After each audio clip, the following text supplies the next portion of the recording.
Bonjour et bienvenue sur notre chaîne lifestyle préférée. Aujourd'hui, qu'allons-nous faire? On va parler de tout sauf YouTube. Déjà, est-ce que vous saviez que je faisais des trucs en dehors de YouTube? Alors, il est vrai, je l'avoue, qu'il y a très peu de choses maintenant que je fais en dehors de YouTube, mais il y en a certains, il y a des trucs assez classe. Notamment, je peux lâcher ça comme ça, Amazon Prime. Voilà, c'est dit, on peut commencer la vidéo, c'est parti. Ce que je fais en dehors de YouTube.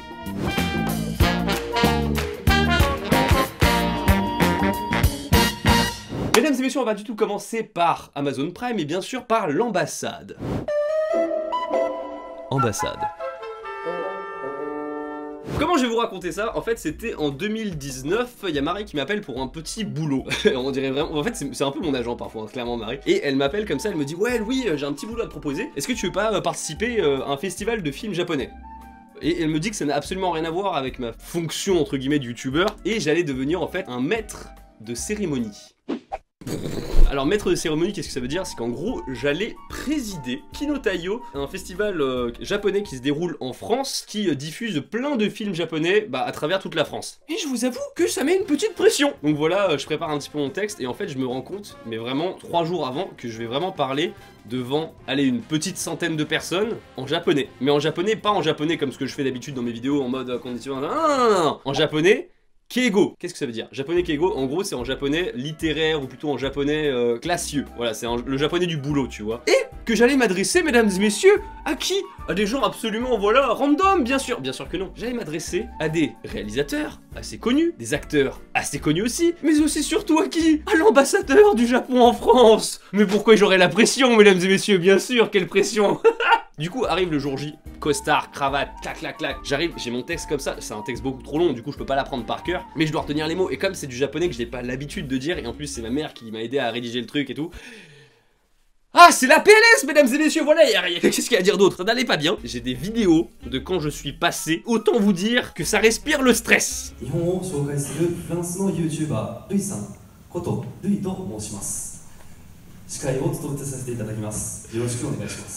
Comme là je suis pas bien. Tout au long de cette soirée, nous aurons le plaisir. Ah, ça faut que je vous raconte. D'habitude, il y a 2 personnes en fait pour présenter, pour faire le rôle de maître de cérémonie. Il y a une personne qui le fait en français, parce que mine de rien on est en France, voilà, donc il faut le faire en français. Et il y a une personne qui fait entre guillemets office de traduction et qui le dit en japonais. Et le truc, c'est que moi je faisais les deux. Et donc quand je me suis présenté d'abord en français, je dis bonjour, je m'appelle Louis San, je suis un youtubeur français qui présente le Japon, blablabla. Et après, j'ai dit exactement la même chose en japonais. Et mon japonais, quand je parle, il est très bon. Mais quand je lis, il est beaucoup moins bon. Il est beaucoup moins bon. J'ai appris un accent français qui rentre vraiment à chaque fois que je lis du japonais, c'est insupportable. Et du coup quand j'ai commencé à parler japonais, oh, j'ai senti un petit dans la salle comme ça, tu vois, genre surtout au premier rang parce qu'il y avait des ambassadeurs et tout au premier rang. Et ils étaient en mode oh, mais en fait c'est la même personne qui va nous faire le truc en français et en japonais. Ouh. Moi j'étais en mode non, pas où. Moi je moins stressé, calmez-vous, tu vois.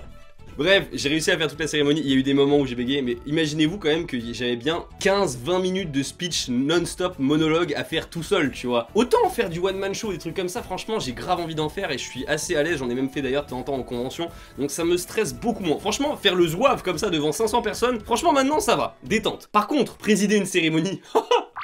Ah non, j'étais pas bien. Et je peux vous dire que quand ça s'est terminé, waouh, j'ai senti une vraie...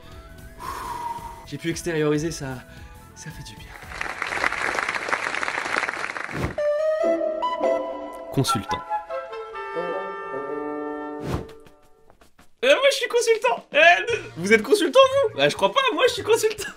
Alors déjà ça a beaucoup plus de rapport avec ce que j'ai étudié. Toute ma formation ingénieur de 5 ans, mesdames et messieurs, 2 ans de prépa, 3 ans d'études, ça n'a pas servi à rien. J'ai été consultant une fois. En fait ils avaient quelques marques, voilà, qui voulaient promouvoir, notamment sur le réseau social Instagram. Du coup moi je leur expliquais un petit peu comment ça fonctionne et tout. Vous allez vous dire mais en fait y a rien à savoir sur Instagram, je veux dire, pour développer ton truc, tout le monde sait à peu près comment il faut faire. Et je suis assez d'accord, mais en fait le truc c'est que je me rendais pas compte avant qu'il y a vraiment des gens qui ne savent pas. Et c'est normal, tu vois, il y a des gens ils savent pas. Mais par exemple, tu vois, moi tu me dis bah vas-y demain t'es boulanger. Tu vois, oui je sais qu'il faut de la farine, de l'eau, du levain, mais vas-y la suite j'en sais rien, tu vois. Ce que je veux dire c'est qu'il y a des gens qui savent ce qu'il faut faire et d'autres qui ne le savent pas, et c'est tout à fait normal. Et du coup je leur expliquais un petit peu comment tu faisais de l'interaction, les swipe up, les photos par exemple. Tu vois, je leur disais les photos des produits c'est bien, les photos des produits avec une personne dedans physique c'est mieux parce qu'on s'attache. Par exemple Candy San, voilà Candy San, mesdames et messieurs, depuis qu'il met sa tête ça marche mieux. C'est totalement vrai, c'est totalement vrai. Et on m'a demandé dans ce cadre là de coder, mesdames et messieurs, un bot Instagram. Bien sûr, coder. Comment ça coder? Ah, on peut rappeler mes notes en informatique dans mon école? j'ai regardé un petit peu sur internet comment on faisait, et j'ai trouvé, mesdames et messieurs, comment coder un bot Instagram, et c'est pas si compliqué en vérité. Du coup, j'ai réussi à créer un bot Instagram assez facilement, mais par contre, c'est toujours facile quand t'as fini. Mais quand t'es dedans, imaginez-moi comme ça là.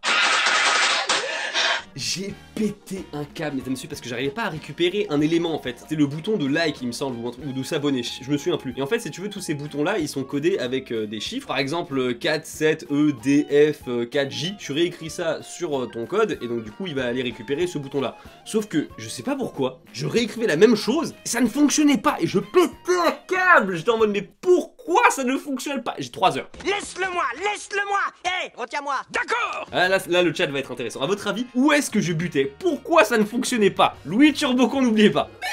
Oui, Frédéric, je ne sais pas. Le type, les majuscules, une fausse lettre. Oh, y'a quelqu'un qui a trouvé. T'as mis un O à la place d'un 0. Bravo. En fait, il y avait aucune différence visuelle entre un 0 et un O majuscule. Je suis sûr, Instagram, ils font exprès. Et finalement, du coup, j'ai réussi à mener à bien mon boulot. Et ça fait partie des choses que je fais aussi en dehors de YouTube. Prime Video. Mesdames et messieurs, je peux vous dire comme ça officiellement à la caméra, j'ai joué dans une série Amazon Prime. Oh, waouh, Boulardo. Comment ça m'est arrivé? En vérité, ça m'est arrivé très très vite, comme ça m'est tombé dessus, bim bam boum. Et ça fait bim, bam, boum, ça fait pch et ça fait vroom. C'est une petite série indépendante, très sympathique, qui s'appelle The Benza.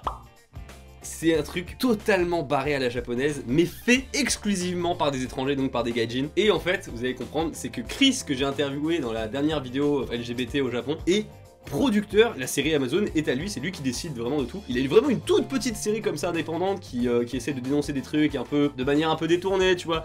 Mine de rien, c'est pas que débile. Il y a un fond, tu vois, il y a un fond dans l'histoire. Et il m'a proposé de jouer un tout petit rôle, mais vraiment un...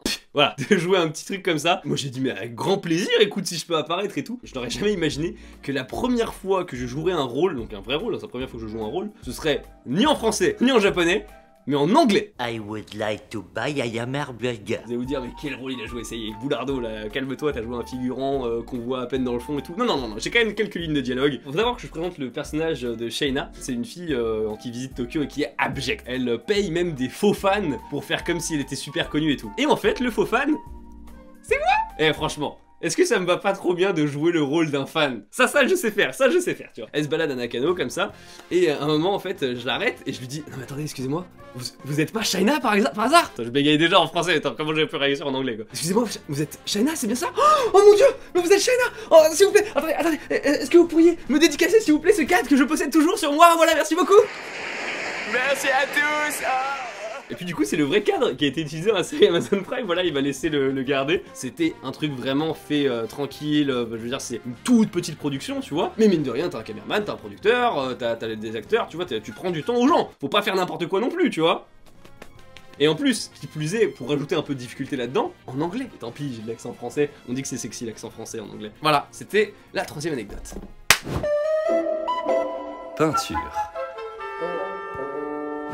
Dernière chose que je fais en dehors de YouTube, mesdames et messieurs, un truc plus calme, là je vais vraiment parler plus lentement en fait, c'est que je fais de la peinture et c'est un mentor qui m'a appris comment peindre et c'est pas de la peinture, comment dire, à partir d'un modèle où j'essaie de faire des paysages, où j'essaie de faire de la figuration, enfin du figuratif, absolument pas. En fait ce qu'il m'apprend c'est des techniques de peinture, par exemple il m'a appris à peindre à la feuille d'or. On le couvre d'or. Est-ce que vous saviez qu'on pouvait peindre à la feuille d'or déjà? Et en fait c'est ultra technique parce que d'abord tu dois mettre la colle là où tu veux et après quand tu poses la feuille d'or c'est tellement fragile, une fois que c'est posé c'est mort. Et c'est pas évident mesdames et messieurs, franchement ça demande du doigté et tout, c'est assez précis. Donc ça c'est une des techniques que j'ai appris, la peinture à la feuille d'or. J'essaie de faire un petit peu si vous voulez de la calligraphie japonaise avec la feuille d'or, c'est un bordel. Enfin voilà, c'est le genre de truc que j'aime beaucoup faire. Deuxième technique qui m'a appris à faire, c'est en gros de la peinture à l'huile. Tu prends deux couleurs par exemple qui matchent pas trop mal, tu vois, genre rouge et blanc.